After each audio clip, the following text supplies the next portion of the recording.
साहित्य जगत में, काव्य जगत में आपका एक अनूठा स्थान है।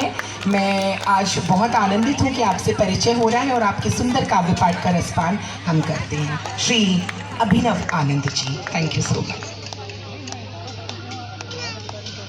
मंच पे उपस्थित सभी महान विभूतियों को प्रणाम करता हूँ। सामने दर्शक दीर्घा में समान सुधी श्रोताओं को प्रणाम करता हूँ।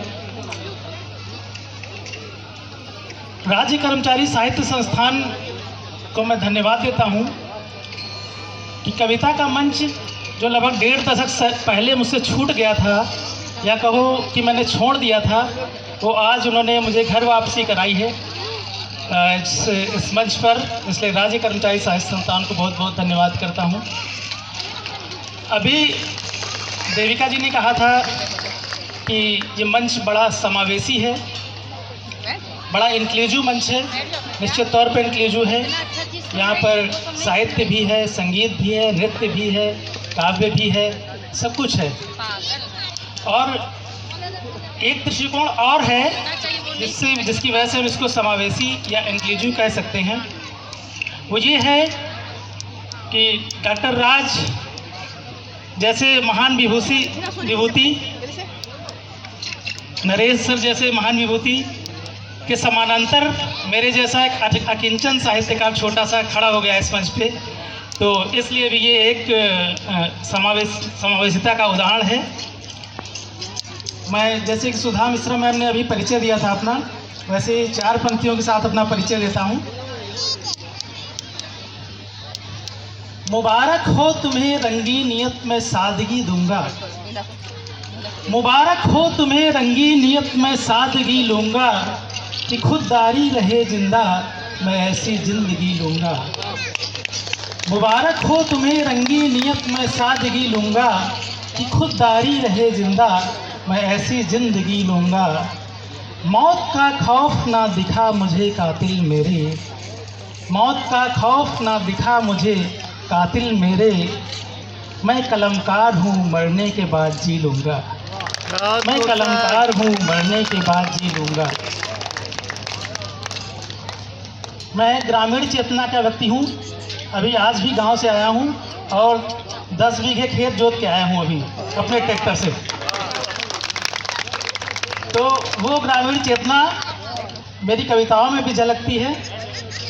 और इस ग्रामीण चेतना में मैं एक गज़ल के माध्यम से मैं कहना चाहूँगा कि गांव में क्या परिवर्तन हुआ है, गांव जैसा हुआ करता था और अब कैसा है, एक गज़ल के माध्यम से मैं प्रयास करता हूँ। और देविका जी ने अभी एक हम लोगों को छूट दे दी है कि कोई औपचारिकता नहीं करनी है, तो हम अनौपचारिक हो सकते हैं। तो सीमा दीदी से मैं अनुरोध करूँगा, अगर कविता अच्छी लगेगी तो अगली बार इस अंगवस्त्र के स्थान पर कुछ साल वाल भी मिल जाएगा।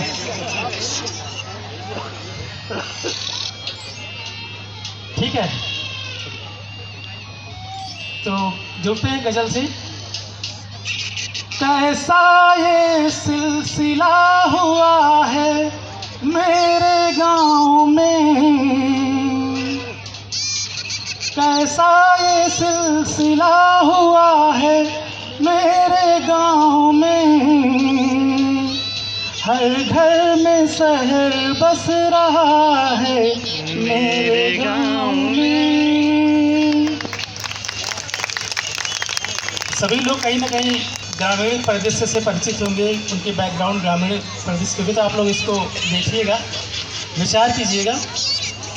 कैसा ये सिलसिला हुआ है मेरे गांव में, हर घर में शहर बस रहा है मेरे गांव में, पसरा हुआ सन्नाटा ये गलियों का कह रहा,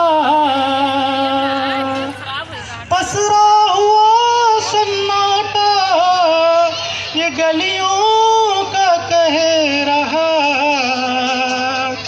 कोई तो हादसा हुआ है मेरे गांव में, कोई तो हादसा हुआ है मेरे गांव में। वो पेड़ जिसकी छाँव में गुजरी थी दोपहर, वो पेड़ जिसकी छाँव में गुजरी थी दोपहर, उस दर मकान बना हुआ है मेरे गाँव में। कैसा ये सिलसिला हुआ है मेरे गाँव में, हर घर में शहर बस रहा है मेरे गाँव में। जिस एक खिलौने में सभी खेल खो गए, ये मोबाइल जिससे आए हैं, हम लोग गांव में बहुत सारे खेल खेला करते थे। जिस एक खिलौने में सभी खेल खो गए, हर हाथ में सजा हुआ है मेरे गांव में, हर हाथ में सजा हुआ है मेरे गांव में। कुछ नकारात्मक बातों के अलावा कुछ